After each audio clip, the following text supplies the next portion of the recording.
There is a frequent question we get every time we talk about the whole body benefits of kettlebell training. Which kettlebell exercise is the best? Grüezi miteinander, Gregory von Lebe here. Which kettlebell exercise is the best? Answer number one, it depends on individual factors and preference.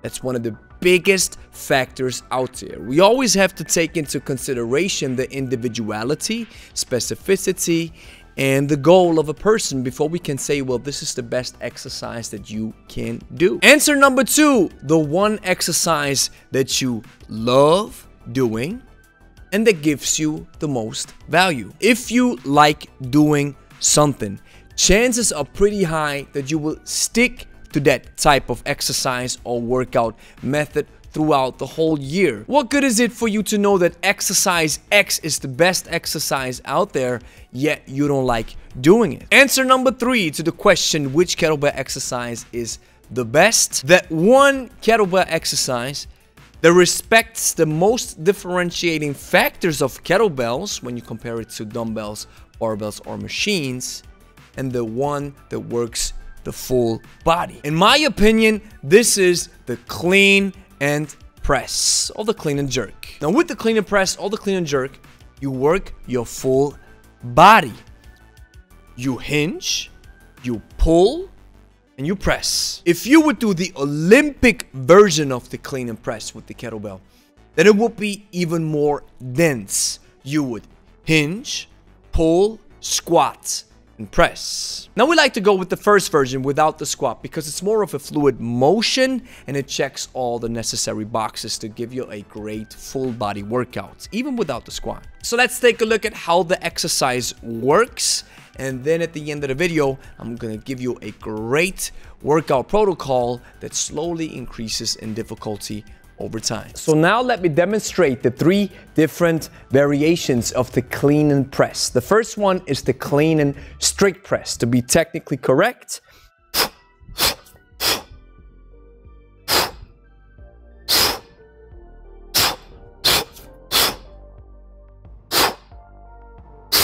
now going into the clean and push press.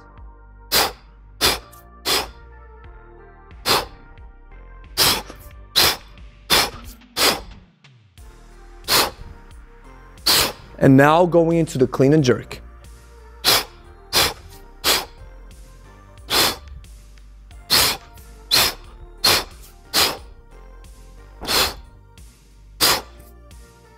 Now let's break the lift down into its different phases, because if you're a beginner and you see the exercise, you see one motion. And it's important for you to understand that with these different phases, you can make out where you have to add a little bit of work and practice to perfect the lift in and all by itself. And when we talk about the clean and press, we mostly talk about the clean and push press. And if we talk about the clean and jerk, it's the second dip or the double dip that comes in. While it may be technically sound and correct to use the right description, sometimes it may be a little bit confusing, so don't get lost in the details. So let's take a look at the clean first. I want to stand in a so-called tripod position. I form a triangle, so my feet are the bottom of the triangle. The bell is the top of the triangle. I need this distance to not waste the first rep. So the first thing that I have to understand is how to grab the kettlebell actually. If you look at it, we have two different variations of grabbing the kettlebell. When we clean it, we have to switch from a so-called finger grip into a so-called hook grip. Finger grip means I have the kettlebell right here at the root of my fingers. I don't have no connection with my palm. And hook grip is right here where the kettlebell is landing very nice and easy on my wrist. So hook, you've got to really spear the kettlebell and feel the bottom position of the handle connecting with the bone of your forearm. So we start with the finger grip, and what is very important for you to know is you have to perfect a swing first before jumping into that exercise, as a side note. Now, it's the hinge ready phase, this tripod position. Now phase number one is I pull the bell back into my hips. I connect my arm with my hips. This is the backswing. Then I extend the hips. This is phase number 2. And I use a so-called low swing. I don't use full force production to really throw the kettlebell right in front of me like I would do with a normal swing. It's a so-called low swing. So I don't use a lot of force.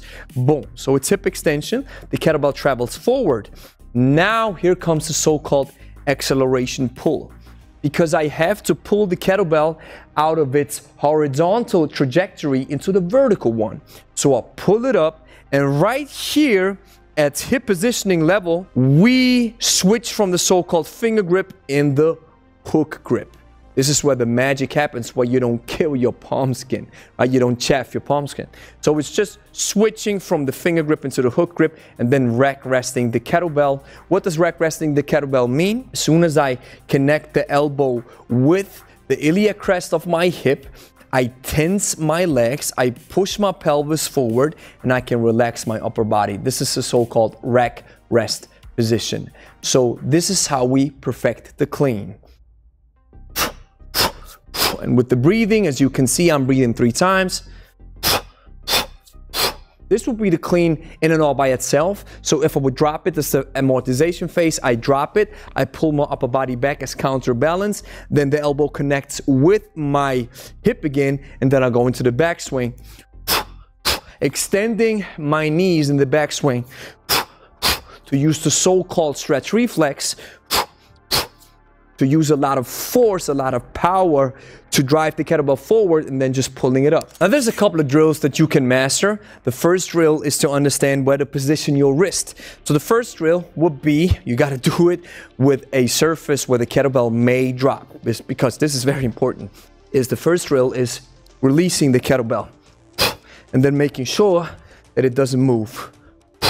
Because finger positioning is very important. Where your finger points, this is right where the kettlebell goes. Now the second drill is understanding that you can really extend your hips.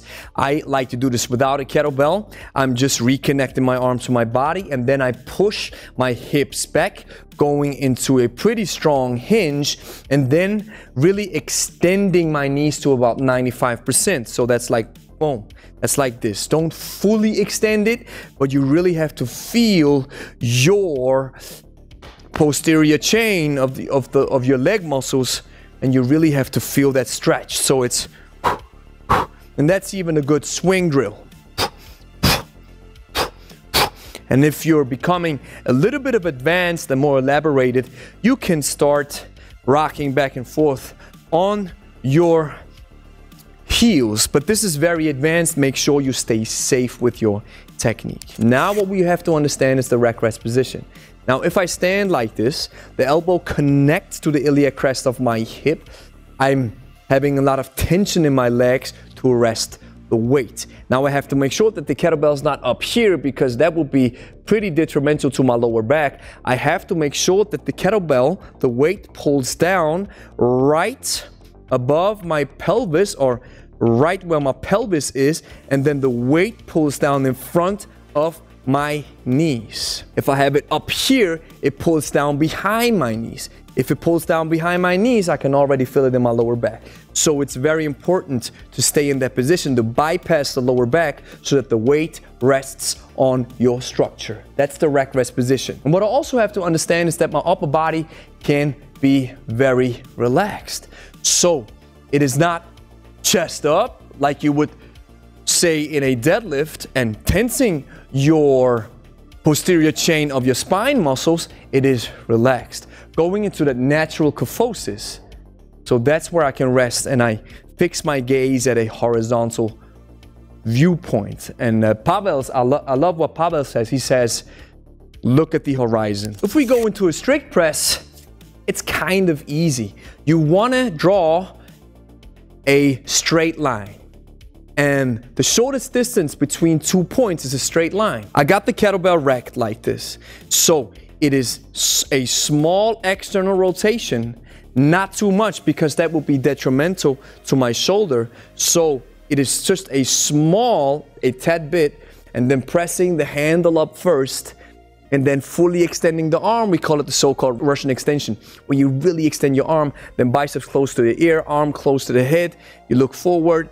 And now you see, thanks to my hook grip, I don't feel no tension in my forearm. I got the kettlebell right there where it's supposed to be. So I'm using so-called skeletal support, because as you can see, the kettlebell pulls down right next to me, my right side. So my elbow takes the brunt of the weight. If I turn my wrist in like this, then the kettlebell may drop on my head, because now I'm using muscular support, and this burns me out. Now, if we go further, the push press, we have to understand the next phases. Because in the strict press, it's just from the rack rest position, it's one phase, pushing it up into the overhead top fixation. Now, with the push press, what we have to do is we have to understand that we have to use the power of our legs. So we want to use the so-called power of the triple extension, extending your ankles, your knees, and your hips. How do I do this? Now, first of all, I'm still very tense in my legs, so I start dipping.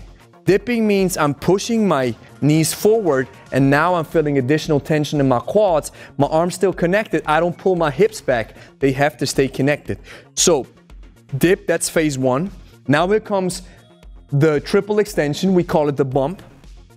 Boom, so that means pushing the hips up to the top, extending the knees, and really extending your ankles.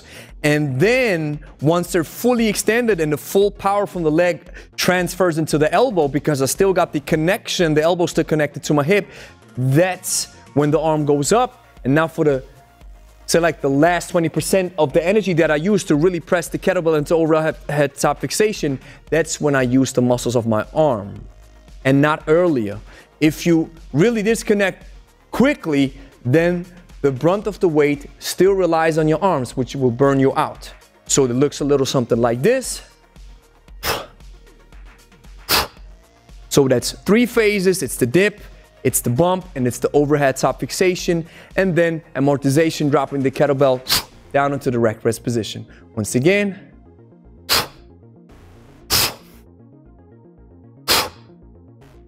So now if we consider the jerk, we take it a step further. It's one more phase. It's still from the push press. If you remember, it's the dip, it's the bump, kettlebell flies. I'm using the muscles of my arm for the last 20%.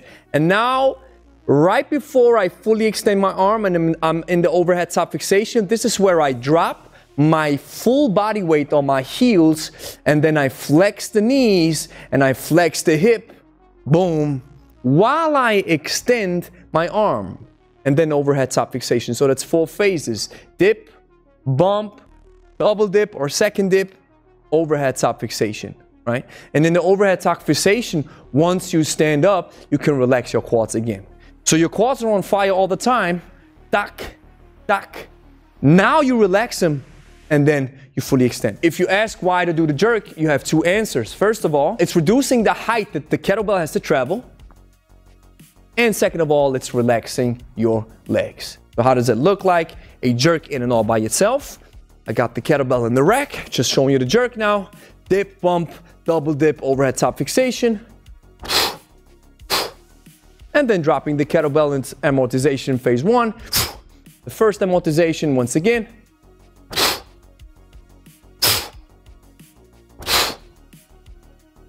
Once you really drop into the jerk, you hear that signal, that audio cue from your heels. Now don't focus on that. It's not about slamming your heels into the ground. Focus more on the top part, on what happens between your hip and your knees. And that's relaxing. It takes a while to feel it, but once you feel it, it's like, oh, relaxing, right? So the audio signal from your heels, it happens because your whole body weight drops. And not you additionally use muscle energy to slam the heels into the ground. So the clean and jerk finally looks like this.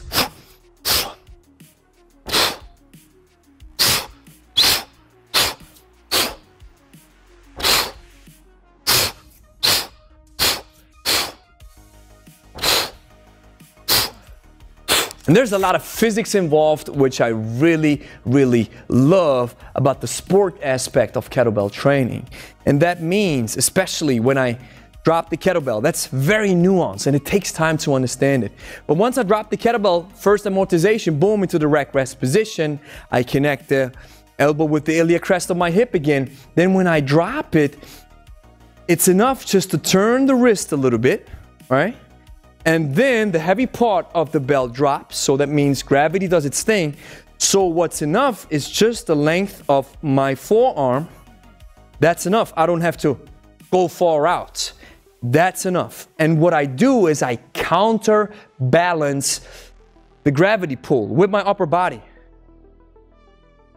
And then fully extending my hips, going into the backswing. And once I come back up, I also use that counterbalance again, so without weight falling backwards, counterbalancing again, and then the pull, the acceleration pull is there to get myself in line again. That's the beauty of working with physics when you work as efficient and as fluid as possible. And that's the clean and jerk. Let's talk about breathing for a second. What we use is the so-called power breathing method. Pavel even calls it breathing behind the shield. What does that mean? That means you tense your abdominals every time you breathe out. And you don't even just very intensively breathe in, it's just. And by breathing like this, tensing your abdominals and then really, boom, blowing that air out of your mouth, but still keeping it tight in your abdominals, this is how you use your diaphragm and your lungs in a very optimum way. Now, how do we breathe when we take a look at the clean and jerk? I breathe a lot of times. I breathe 3 times in the clean. 1, 2, 3. Then I go up. It's the 4th time when I land in the overhead top fixation. And depending on the athlete, sometimes they let the air inside. What I like to do is breathe out. So it's number 4, dropping it, amortization phase number 1, dropping it back into the rack rest position, number 5, and then 6, 7, 8. Okay?